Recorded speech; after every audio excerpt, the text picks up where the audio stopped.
Bien, pues, aclarada ya la observación que nos hizo el doctor Moreno, les recuerdo entonces que en este momento tienen que seleccionar la vista del hablante, para que así puedan estar viendo lo que yo a continuación voy a compartir. Voy a hacer el cambio de cámara, y ahora ustedes están viendo entonces la superficie de trabajo que vamos a ocupar en el día de hoy, y que corresponde a un extremo de un hueso largo. Básicamente esto es lo que nosotros vamos a empezar a describir, y vamos a empezar a ver eh, una síntesis, ¿cierto?, de los elementos conceptuales en torno a lo que es el tejido óseo. Vamos a hablar también del cartílago en cuanto a su superficie articular. Vamos a hablar del músculo, de la fibra muscular, de su organización, de los elementos de inserción muscular. Em, Vamos a hablar también de la inervación que caracteriza al tejido muscular probablemente tal, y también vamos a ir aportando ciertos elementos también que podríamos entender como conceptualmente nuevos, que antes no habíamos visto, pero van a ser algunas precisiones que nos van a ayudar a entender mejor, principalmente elementos conceptuales en torno al tejido nervioso, ¿ya? Vamos a partir hablando del tejido óseo. Para iniciar la descripción, vamos entonces a partir describiendo elementos del periósteo. Dado que esta es una materia que nosotros ya revisamos, va a ir con cierta celeridad la descripción de los conceptos, ya para que no para que lo tengan presente, ¿ya? Entonces, nosotros habíamos dicho ya anteriormente que el periósteo se compone básicamente de dos elementos, un periósteo celular y un periósteo fibroso. El periósteo celular es el que se encuentra inmediatamente por sobre la superficie del tejido óseo, y se caracteriza principalmente porque vamos a encontrar los elementos celulares que van a justificar el crecimiento del tejido óseo y la reabsorción. Señalábamos nosotros que el periósteo se compone de una parte celular y una parte fibrosa. La parte celular vamos a caracterizar ahora a lo que corresponde al osteoblasto.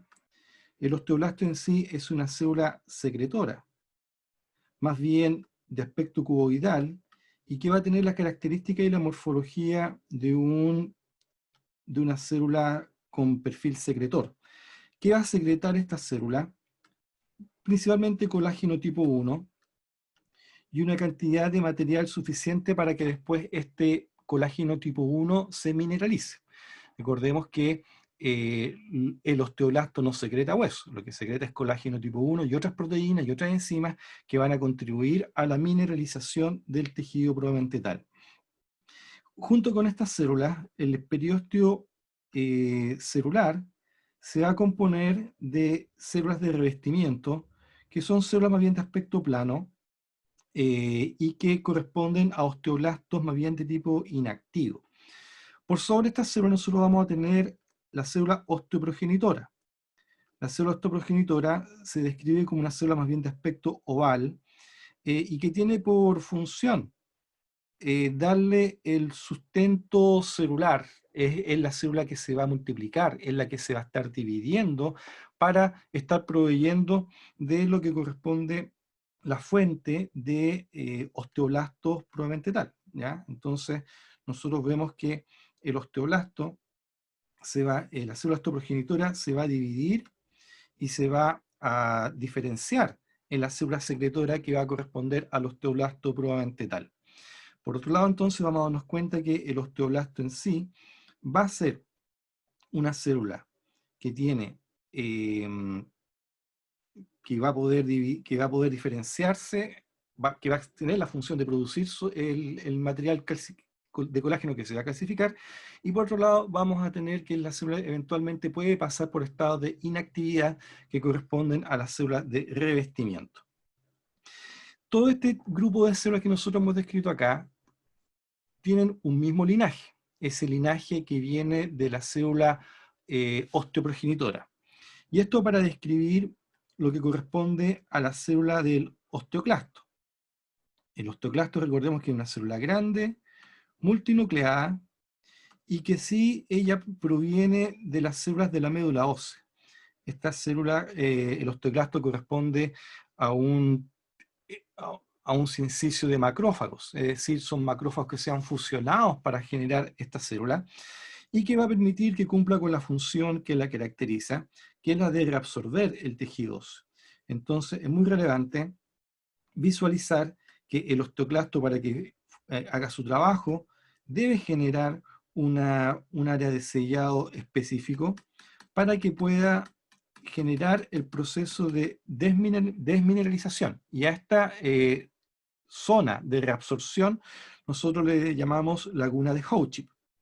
La laguna de Howchip entonces corresponde a esta zona de reabsorción donde está ocurriendo el proceso de destrucción de esa matriz mineralizada y también está a su vez eh, absorbiendo los elementos que resulten de ese proceso destructivo. Entiéndase aminoácidos, entiéndase también lo que pueden ser iones, principalmente calcio y fósforo.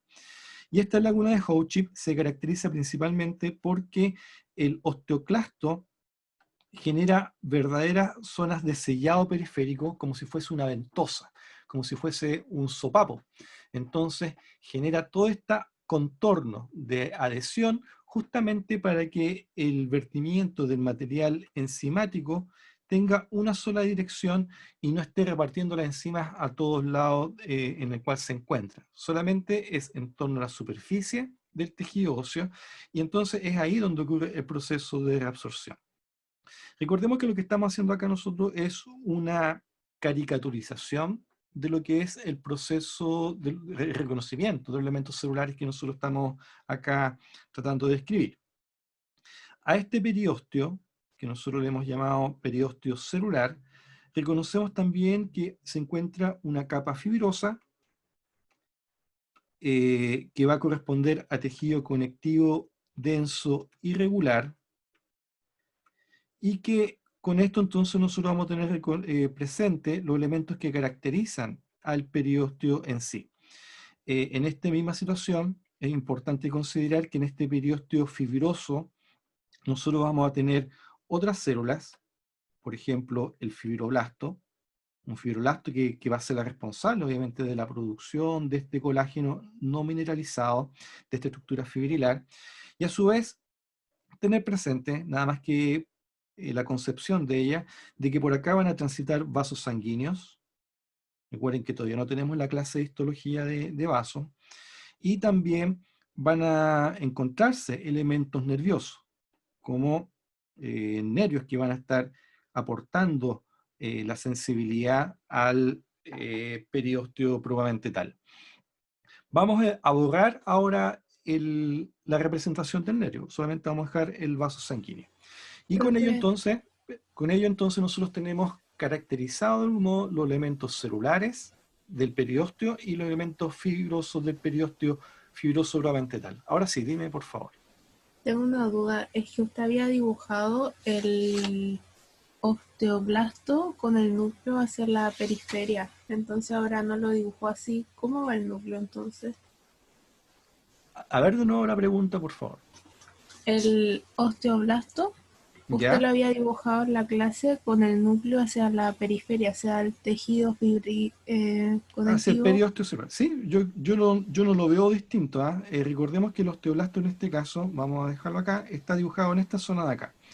Y el osteoblasto, aquí lo voy a dejar un poquito más grande, es una célula que tiene un perfil secretor. Y el perfil secretor significa eso, una célula, un núcleo marginado hacia el lado opuesto donde está secretando. Y este lado acá, que yo estoy dibujando acá en este caso ahora con el naranjo, corresponde al área del retículo endoplasmático donde va a estar liberando y produciendo su diferente material. Esto en realidad, ustedes en biología lo ven como las rutas biosintéticas secretoras. Y eso obliga a que el núcleo se disponga hacia cierta posición o tenga algún tipo de polaridad, que es lo que de algún modo voy a tratar de reflejar. Pero acá, y nuevamente voy a insistir, esto es una caricatura, hay limitaciones técnicas que no me permiten quizás lograr polarizarlo un poquito más, pero el concepto es este, o sea, y no hay ninguna diferencia con lo que nosotros señalamos anteriormente. Así es que usted no tiene que leer a cuántos milímetros dibujé el núcleo del margen. Usted tiene que rescatar el concepto. El concepto es que es una célula con un fenotipo secretor. Y ese, digamos, es lo más relevante de lo que a nosotros nos interesa que reconozcamos. ¿Ya? Ya, gracias. Ok. Entonces aquí nosotros tenemos presente el elemento propio de que caracterizan al periósteo. Tenemos periósteo celular y el periósteo fibroso. Un poquito más abajo y más adentrándonos hacia la superficie, más poniéndonos hacia hacia el interior del tejido, vamos a encontrar lo que reconocemos como la lámina circunferencial externa. Vamos a adelgazarla un poquito. La lámina circunferencial externa, que obviamente va a corresponder a esta zona en la cual se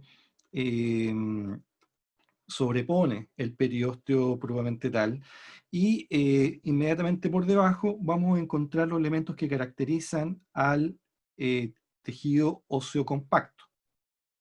Para ello, antes de eso, voy a achicar un poquito el periósteo. Vamos a dejarlo un poquito más chiquitito.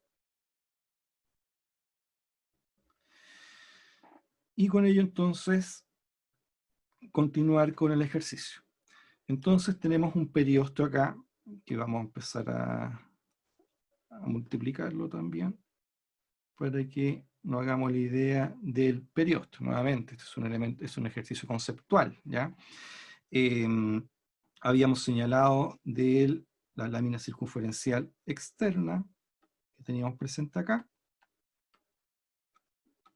y para así darle espacio a lo que es la descripción de la ostiona. Recordemos que la ostiona es una disposición de láminas concéntricas. Bueno, esto para que debe unirse, ¿ya?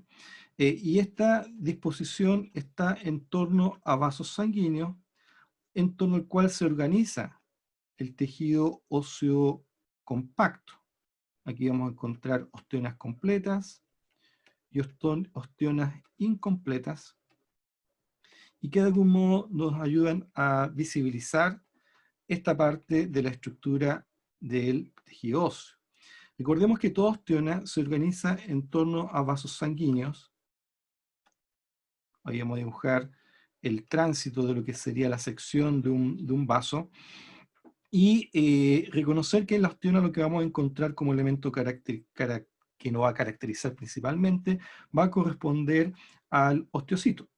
El osteocito en sí es una célula que nosotros vamos a describir como de aspecto alargada, que tiene múltiples prolongaciones, como si fuese una araña, y que en sí nosotros vamos a estar viendo que toda esta disposición está repleta y llena de este elemento celular que corresponde al osteocito.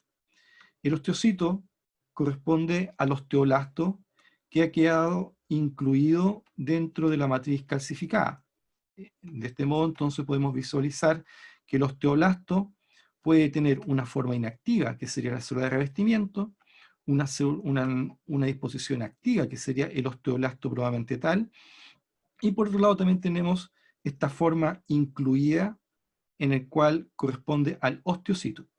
El osteocito tiene una finalidad principalmente de contribuir al soporte metabólico del tejido óseo, pero no tiene la capacidad secretora del osteoblasto. Entonces, no va a tener esa funcionalidad que nosotros habíamos caracterizado del osteoblasto como gran productor de colágeno tipo 1 y generar todos los elementos para que se mineralice. Lo va a hacer, pero con una cantidad mucho menor, con una densidad mucho menor. Si nosotros tuviéramos que separar un poquito este esquema en cuanto a la silueta que nosotros acabamos de dibujar del osteocito, el osteocito bien podríamos caracterizarlo como esta célula que sería más bien alargada, con múltiples prolongaciones celulares. Se describe como de forma almendrada, de un núcleo oval, y que bien reconocemos que se encuentra dispuesto en el espacio que se llama laguna, y es ahí donde se desarrolla esta célula. Por otro lado, tener claro que en torno a ellos va a encontrarse esta matriz calcificada, y lo que nosotros hemos tratado de dibujar con esas siluetas oscurecidas, básicamente lo que busca es hacernos recrear este osteocito que está ahí incluido. Básicamente eso es lo que nosotros estamos haciendo. Nuevamente, esto es un ejercicio de concepto. Pero el osteocito en sí corresponde a esa estructura celular, oval, con múltiples prolongaciones, y que de algún modo lo tenemos y logramos que se inserta en lo que implica esta estructura que tenemos ahí.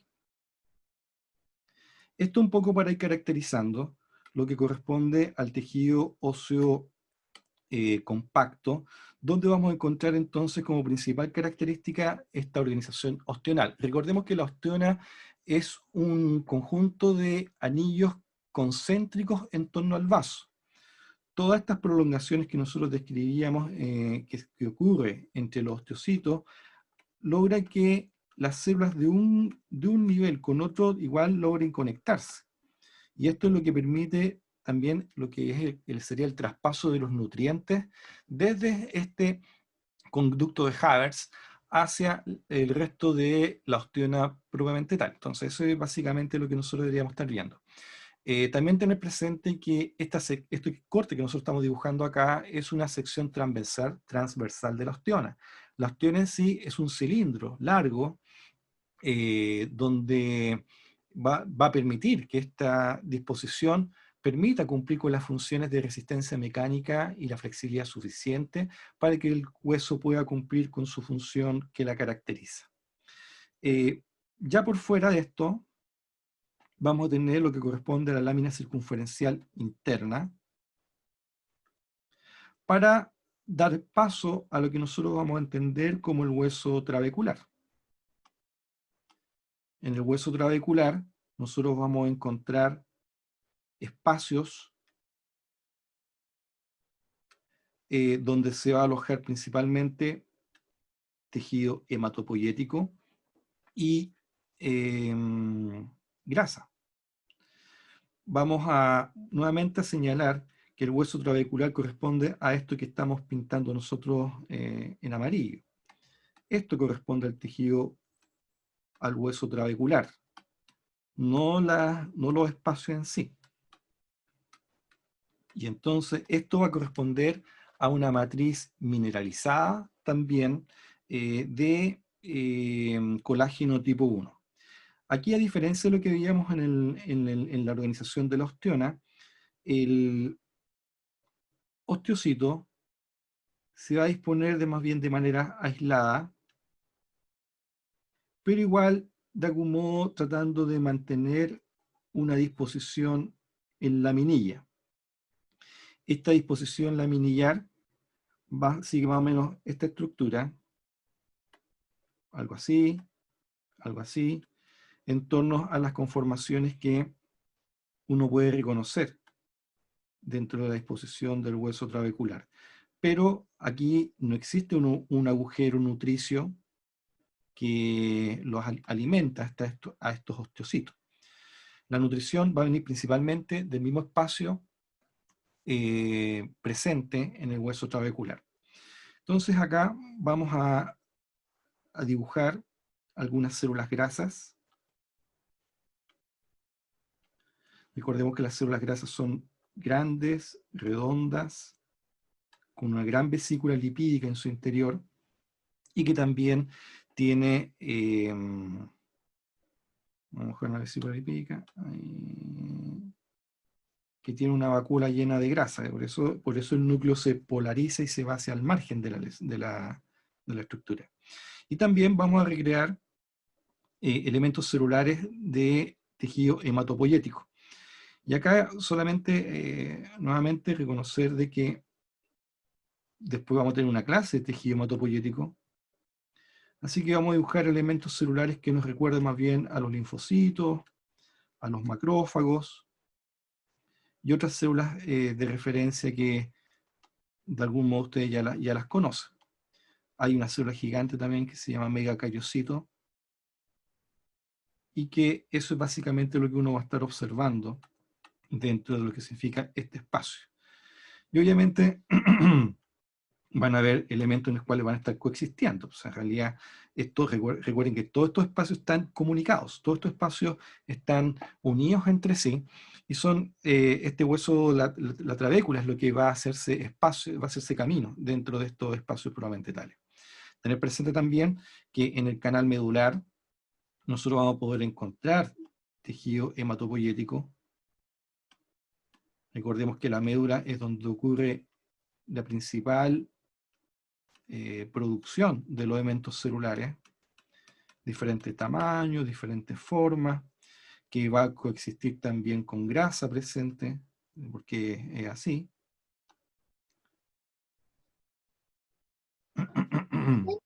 A ver, déjeme terminar la idea de acá. Entonces aquí tenemos las células grasas, y que van a estar entonces coexistiendo esto en su momento con elementos hematopoyéticos. Esto es así. Una médula joven tiene altas cantidades de elementos hematopoyéticos, y una médula más envejecida se empieza a llenar de grasa. Eso es básicamente lo que uno observa. Ahora sí, la pregunta que me iban a hacer. El tejido óseo trabecular no está calcificado, ¿o sí? Está calcificado, es tejido óseo. Es colágeno tipo 1 que se ha mineralizado también. Aquí es importante también visibilizar y recordarse algunos elementos de concepto que también habíamos señalado. Nosotros habíamos comentado de que así como hay un periósteo, también hay un endósteo. Y el endósteo es el que se encuentra acá, ¿ya? Donde vamos a encontrar los mismos elementos celulares que nosotros habíamos descrito hace un rato para el periósteo.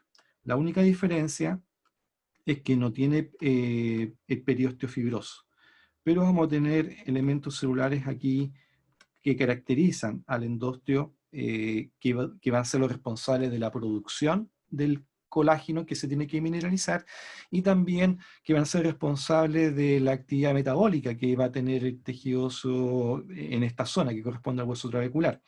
Este endósteo nosotros lo encontramos tapizando el interior de cada espacio dejado en el hueso trabecular, y también lo vamos a encontrar presente dentro de todos los agujeros nutricios de los sistemas de Haber. Ahí también hay endósteo. Entonces, estos son los elementos que uno debe tener presente y que son responsables de la producción.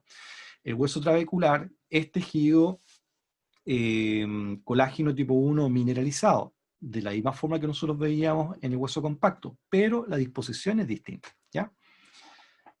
¿Alguna otra pregunta? Sí, Sí. es que en las ostiones se supone que donde se alimenta el medio, ahí donde dibujé un puntito, se Pero mire, supone que hay ¿cuál es dos. tu nombre? Nayeli. Nayeli. Todas las cosas que usted me dijo tienen que ocupar a esta altura las palabras adecuadas. En la ostiona, en el conducto nutricio central, donde está Eso, representado el vaso conducto de nutrición sanguíneo, central. y donde usted tiene los osteocitos dispuestos ahí comunicados a través de canalículos. O sea, eso da cuenta de que estábamos aprendiendo. Si usted me dibuja, me describe el puntito rojo en lado de ese circulito con esa manchita negra, y donde tiene más puntitos, No, ahí no estamos es que bien, el ¿ya? problema es que no sé si dibujó un vaso arterial o un vaso venoso, pero la cosa es que son dos. Sí, solamente dibujé uno esta vez, Sí. y caractericé uno rojo dando cuenta de que sería un vaso arterial. Y entonces El estaría vaso el venoso venoso. se suele caracterizar en azul, que es como nosotros estamos haciendo acá. Y, y claro, van a haber ostiones que van a tener en su centro el capilar, el área más el aporte oxigenado, y van a haber ostiones cuales van a tener también su retorno venoso, obviamente, ¿sí? Pero como le digo, también, y lo dije hace un rato, no hemos llegado a la clase de tejido vascular. Entonces, por ahora solamente lo tenemos representado de esta forma, ¿ya? ¿Más preguntas? Sí, profe. Quisiera Sí, Ricardo. plantear, recuerden que también aquí lo que está haciendo el doctor es un corte transversal de la ostiona. La ostiona es un tubito largo, ¿correcto? Es un tubito largo que está en relación al eje longitudinal del hueso. Son tubitos largos y en forma concéntrica, como capitas de cebolla. Por eso se llama laminillar, ¿ya? Y recuerden que la estructura laminillar se repite también en la zona trabecular, ¿ya? No es un tejido amorfo, sino que están interconectados. Y las líneas de osteocitos que ustedes van a ver tanto en la zona trabecular como en la zona ostional o de hueso compacto, están siempre más o menos en una misma línea de aposición. Recuerden que también, entonces, dentro del conducto nutricio, que es del sistema de Haber o conducto de Haber, nosotros también en algunas partes vamos a tener osteoclastos, en otra parte vamos a tener células de revestimiento cuando ya no crece más la osteona, o vamos a tener osteoblastos que están haciendo crecer la osteona. Cuando la osteona ya está madura, indudablemente que ya las células descansan y están de revestimiento. Y lo que va a pasar es que después, cuando se empieza a remodelar el hueso, esa osteona va a quedar como lámina intersticial debido a que va a aparecer una osteona nueva. Entonces, esa es más o menos la figura del hueso. Recuerden que el hueso se cambia completo prácticamente en 10 años. Vale decir que usted, si tiene alrededor de 20 años, ya han cambiado 2 veces su hueso completo. Claro, por lo ¿ya? menos. Entonces esto es una estructura dinámica, no es una estructura estática. Por lo tanto, eso es lo que tiene que quedarles conciencia. Aquí, obviamente, para hacer un esquema, y la otra cosa que también le planteé al grupo anterior ayer, las figuras que está haciendo el doctor Fuentes están absolutamente fuera de Proporción. escala, de proporción. O sea, es imposible que usted, por ejemplo, una osteona uno la puede ver con una lupa, pero una célula no la puede ver con una lupa, la tienes que ver con un microscopio, ¿entiende? O sea, las células son muchísimo más chicas, son 1000 veces más chicas, ¿ya? Entonces, ¿ya? O al menos 100 veces más chicas, ¿ya? Entonces, están totalmente fuera de proporción, pero es más que nada para ilustrar, porque esto no es un dibujo exacto, sino que es un esquema para que sea entendible la materia. Ese es todo el cuento, ¿no? Están preguntando acá si tenemos que dibujar la proporción. No, pues señor, ¿eh? Para nosotros Claro, estamos diciendo que es algo conceptual, así que no, es elementos de concepto. Pero a nosotros sí nos exacto. interesa que reconozca la diferencia entre un osteoblasto y un osteoclasto, la disposición de un osteocito, dónde se ubica, la morfología de la célula y también las características de su organización arquitectónica. Eso es básicamente lo que tenemos que ver. Y nuevamente, histología es morfología celular y organización arquitectónica para lo que implica el alcance de este curso. El reconocimiento y la proporcionalidad en realidad no tiene sentido. Realmente no tiene sentido porque no podemos estar dibujando en micrones y después haciendo moléculas en nanómetros y después hablando de una estructura macroscópica en centímetros. En realidad es imposible, ¿ya? Bien, ¿más preguntas? Sí, profe, tenía una pregunta que me tendió a confundir. En el tejido compacto, en la osteona específicamente, con lo que es la laminilla y con lo que son los canalículos para los osteocitos. ¿Cuál es su pregunta? La diferencia entre eso.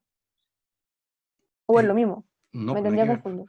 No, la laminilla se corresponde a esta estructura que yo ahora te voy a marcar como en rojo, en azul. Esa sería la laminilla, Sí. ¿ya? Y los canalículos corresponden a los puntos de comunicación que está ocurriendo entre célula y célula. Ah, ok. ¿Ya? Ya. Esos son los canalículos que existen entre los osteocitos y que de algún modo lo que busca es asegurar la nutrición desde el vaso sanguíneo central. Entonces, hay una colaboración de nivel a nivel y de osteocito a osteocito para poder entonces asegurar la nutrición de la osteona. Eso es básicamente. Profe, que no lo había visto, se veía chiquitito. Muchas gracias. Ya. Bueno, Profe, dígame.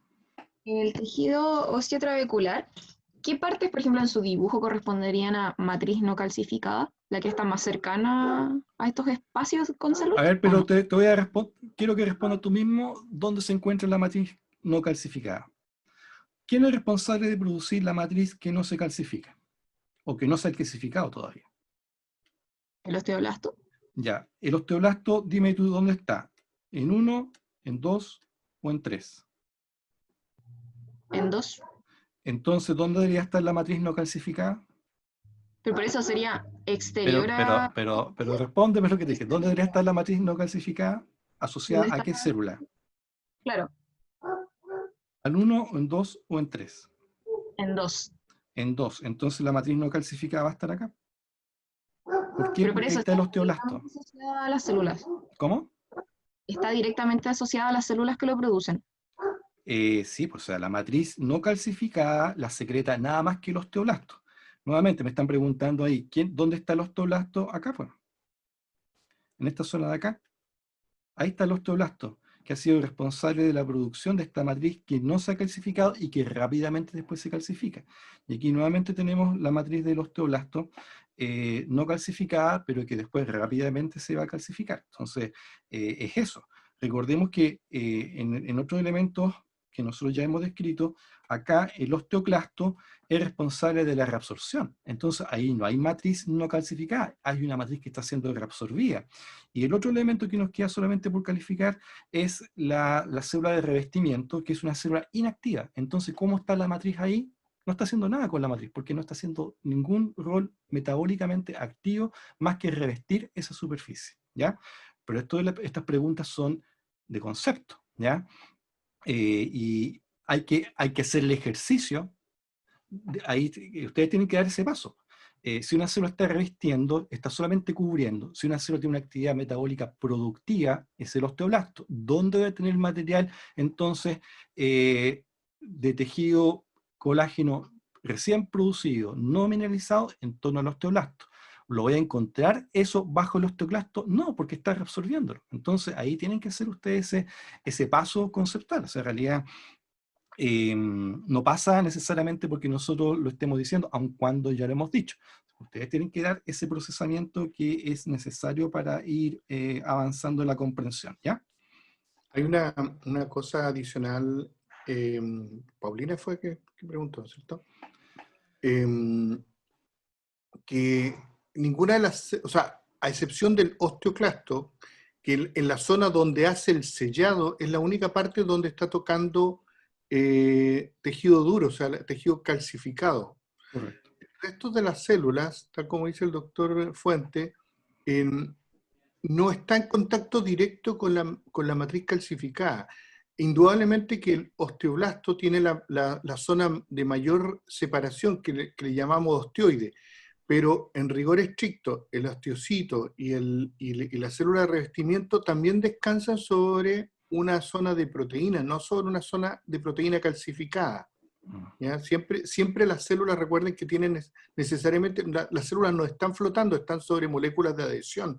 Entonces, sobre las proteínas van a haber moléculas de adhesión y ahí va a estar la célula, ¿cómo se llama?, contactando. Y eso ya es tejido, ya no es proteína calcificada, sino que es una proteína que está ¿cómo se llama?, libre, ya en una fase acuosa. Por lo tanto, la única parte donde hay un contacto directo de célula con la matriz ósea calcificada, propiamente tal, es en los bordes donde está generando la laguna de Howship el osteoclasto. Y tal como dice el doctor, cuando emite sus fosfatasas ácidas, ¿no es cierto?, sus ácidos y su ¿cómo se llama?, colagenasa, está precisamente generando una reabsorción, está generando un espacio donde indudablemente lo único que va a haber ahí van a ser moléculas y van a ser prácticamente un molido de hueso.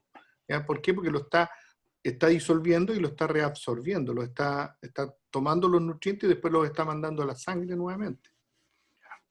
Muy bien. Por eso el periósteo fibroso es altamente irrigado, porque va a estar de algún modo recibiendo lo que puede estar reabsorbiendo el osteoclasto. O sea, es parte de la dinámica también que tenemos.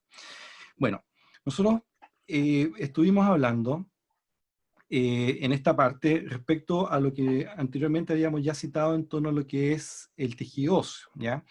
Nosotros después estuvimos avanzando con lo que era el tejido muscular, y para ello entonces vamos a recrear nuevamente algunos elementos en torno a esa estructura.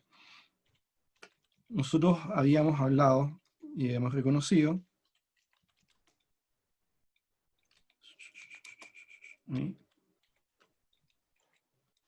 que la organización del tejido muscular dada principalmente por esta envoltura de tejido conectivo que correspondía al epimicio.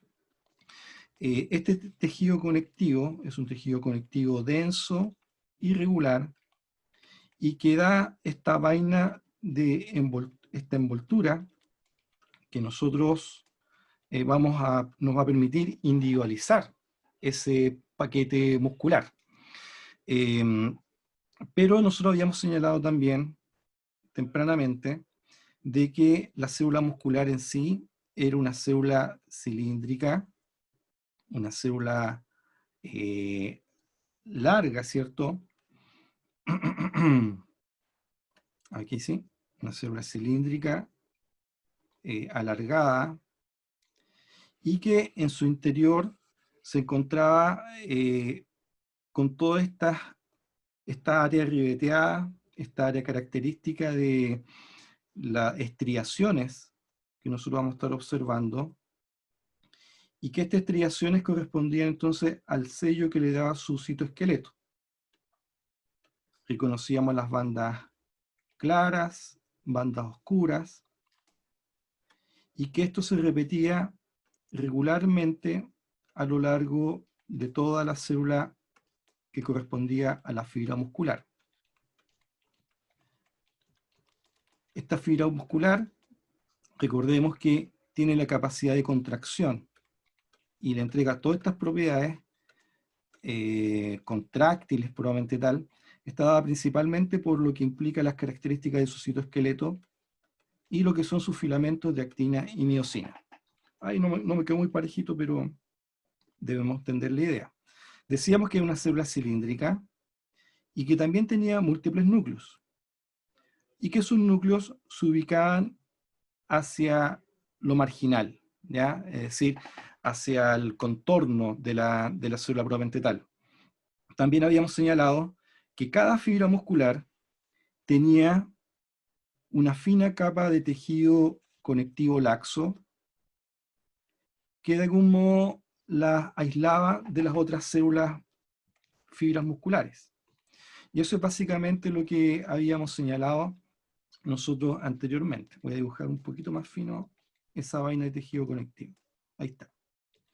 Una vaina de tejido conectivo laxo que actuaba como una envoltura, y esta envoltura es lo que se le llamaba endomicio. En el endomicio, por otro lado, es donde van a circular los finos capilares que van a asegurar la nutrición de estas células. Y nosotros veíamos entonces que estas células largas se disponían de manera agrupada para conformar lo que después íbamos a entender como el fascículo muscular.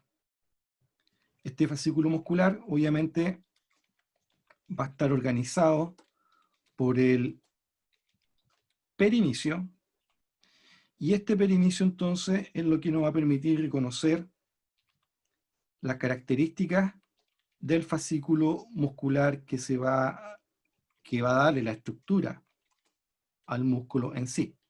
Y se entenderá que el músculo en sí está compuesto por numerosos fascículos.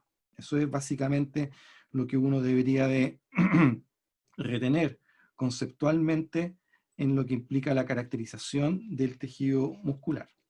Nuevamente ahí, y nos vamos acá. Entonces, esta disposición es la que nosotros nos permite reconocer la organización del tejido muscular y básicamente esto, digamos, lo que vamos a estar observando nosotros al momento de reconocer cómo se estructura el fascículo. Nuevamente, tenemos la fibra muscular, la vaina de tejido conectivo laxo que rodea a cada fibra muscular, que corresponde al endomisio.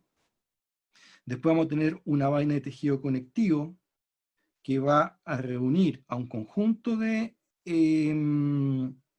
fibras musculares que va a corresponder al perimisio.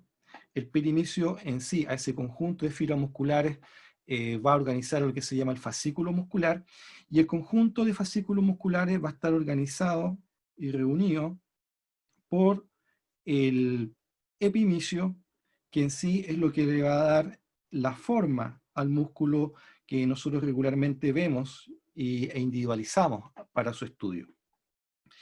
El epimisio, cuando va a hacer su punto de inserción, se organiza en un tejido conectivo denso, regular, donde las fibras de colágeno se disponen ya de manera más paralela, muy compactada, y que va entonces a permitir que se organice después la forma en la cual a través del músculo se inserta al tejido óseo.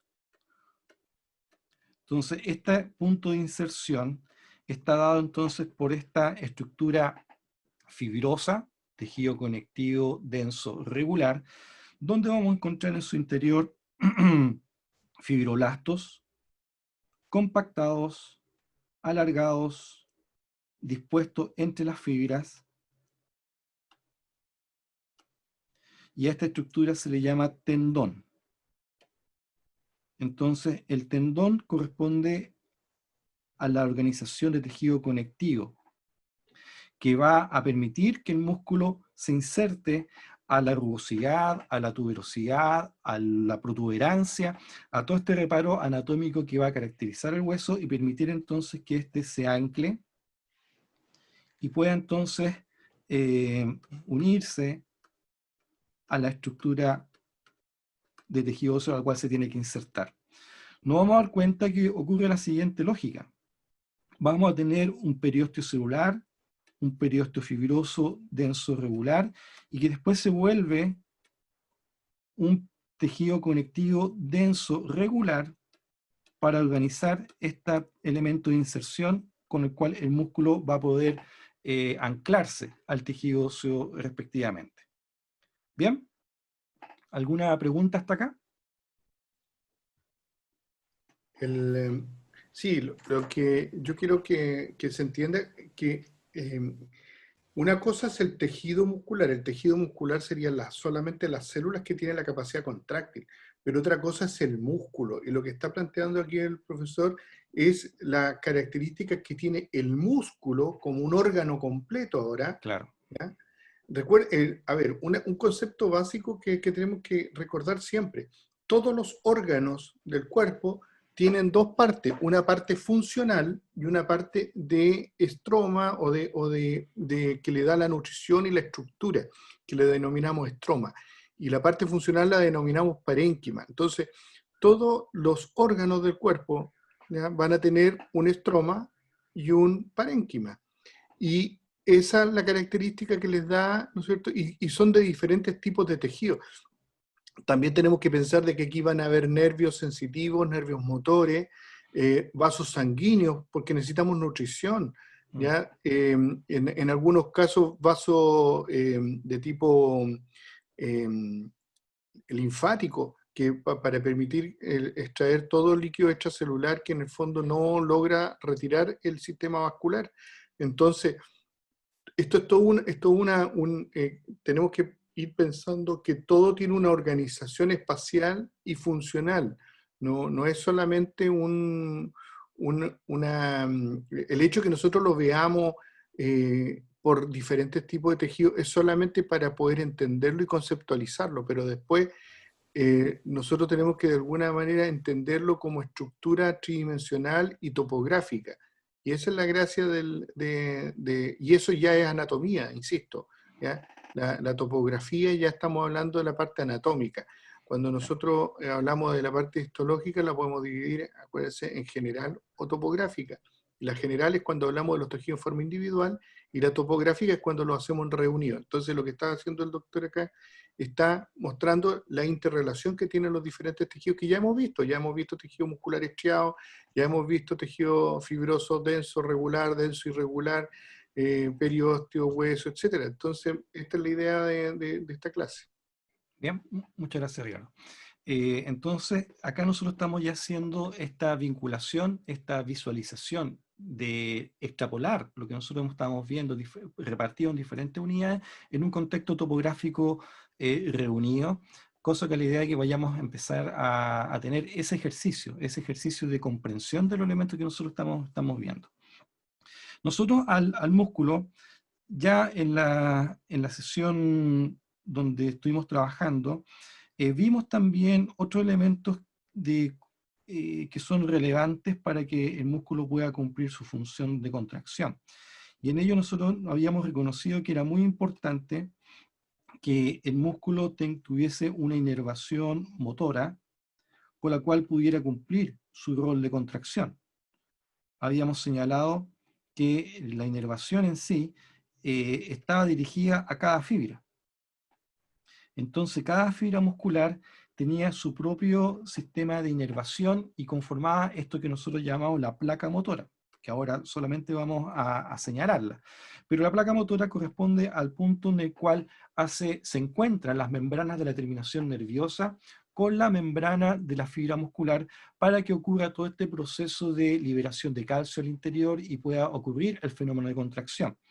Pero acá lo que ya estamos empezando a enunciar, que esta terminación nerviosa viene de nivel central para entregar entonces la información, entregar la información a la fibra muscular para que ésta pueda contraerse, ¿ya? Entonces, esto es, digamos, lo que nosotros debemos de conceptualizar dentro de los elementos que hasta acá hemos abordado y señalizado dentro del tejido muscular en términos generales. Después, en la siguiente parte, vamos a entregar más detalles respecto a las características de la inervación. Vamos a hablar de un nuevo elemento de concepto que es importante tener presente y vamos a articular todos estos conceptos de tejido nervioso con la médula espinal, ¿ya? Así que vamos a hacer un descanso ahora para que nos encontremos a las 10:20. ¿Algún comentario, alguna pregunta? Yo, profe. Sí, dime. Ya, lo que es hueso es un corte transversal, ¿no es cierto? Sí. Ya, ¿y el músculo qué tipo de corte es? Aquí estamos viendo un corte longitudinal, deberíamos entenderlo así. Ya, En ambas entonces, situaciones estamos viendo cortes longitudinales en realidad, ¿no? ya. Pero acá la sección que describía el doctor Moreno era en el sentido de la osteona. Pero aquí es un corte longitudinal. Y otra cosa, pero para imaginármelo nomás, ¿cómo es el tamaño de las células del músculo en relación a como las del periósteo? Mira, acá lo que ustedes deberían de hacer, para que así podamos objetivar el sistema de las proporciones, es ustedes dar el paso de encontrar las medidas. Una célula muscular puede ser tan larga como el músculo que nosotros necesitamos ver. Una célula muscular puede medir varios centímetros, 20 centímetros incluso. Y en cambio, las otras van a estar midiendo micrones.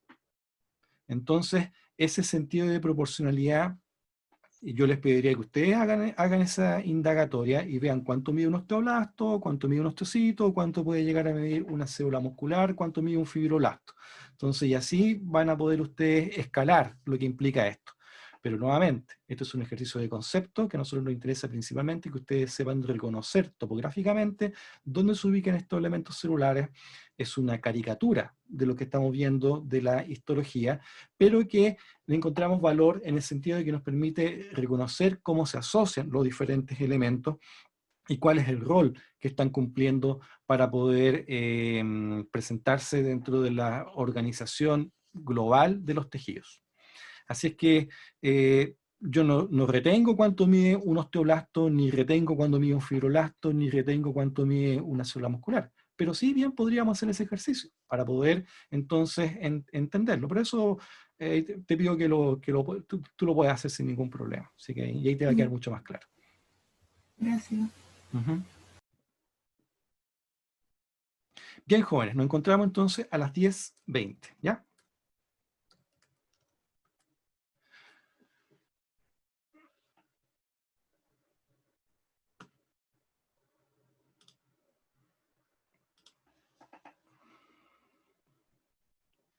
¿Profe? Sí, dime. Una pregunta, pero no se enoje si no sé cómo se llama. A ver, mire, ve ahora sí. Usted está a fines de julio. Ya Sí, lleva pero que... 20 sesiones de histología. Ha hecho Sí, pero ejercicios, esto no salía talleres. en el otro dibujo, pues, profe. Ah, ya, bueno, ya sí, vamos. No, sí, solamente le estoy poniendo un poquito de presión. Dale nomás. Eso azul A ver, que voy a se... volver al dibujo para que pueda comentarnos sobre ello. Sí, Ya, es ahora sí. azul. Lo último azul que dibujé, Sí. ya corresponde a una terminación nerviosa, terminación nerviosa que va a darle la orden a la fibra muscular para que esta fibra se contraiga. Entonces, corresponde a la terminación de una neurona para conformar la placa motora, ¿ya? Recordemos que la placa motora corresponde nada más que a esto, a esta parte de acá. Eso es la placa motora, donde ocurre la sinapsis entre la membrana de la neurona y la membrana de la fibra muscular. Entonces, eso es la placa motora. Pero lo que estamos dibujando en esta zona acá corresponde al recorrido del nervio, ¿ya? Es decir, la terminación nerviosa que tiene que llegar a esta zona para poder cumplir con la función. ¿Ya? Sí, profe. Gracias. ¿Ya? Profe, me consulta. Sí, dime. En la parte del tejido muscular, entonces van a ver las células musculares, que son las fibras musculares, que Sí. se van a unir entre varias para formar el fascículo muscular, ¿no? Correcto, correcto. Y estas tienen inervaciones neuronales por la placa motora. A ver, tiene inervaciones por la neurona motora. Ah, claro. La forma en la cual se relaciona esa neurona motora con la fibra muscular es a través de la placa motora. Ah, ya. Tenía duda. Y Pensé que todo se llamaba placa motora. no, y la placa motora es lo que va a permitir que el músculo en sí pueda contraerse. Lo que hace la placa motora es excitar la membrana de la fibra muscular para que en el interior se libere calcio desde el retículo endoplasmático liso. Entonces se libera calcio y eso genera consecutivamente que las proteínas del citoesqueleto, es decir, los filamentos de actina y miosina, interactúen entre sí para después generar este proceso de contracción muscular. Pero nuevamente, un poco lo que le había comentado aquí a la compañera, la placa motora es solo eso, ¿ya? Eso es la placa motora. Y esto corresponde a la neurona motora. Entonces, para que siempre tengamos, hay que tener la claridad de esos conceptos, ¿ya? Ah, ya. Gracias. ¿Ya?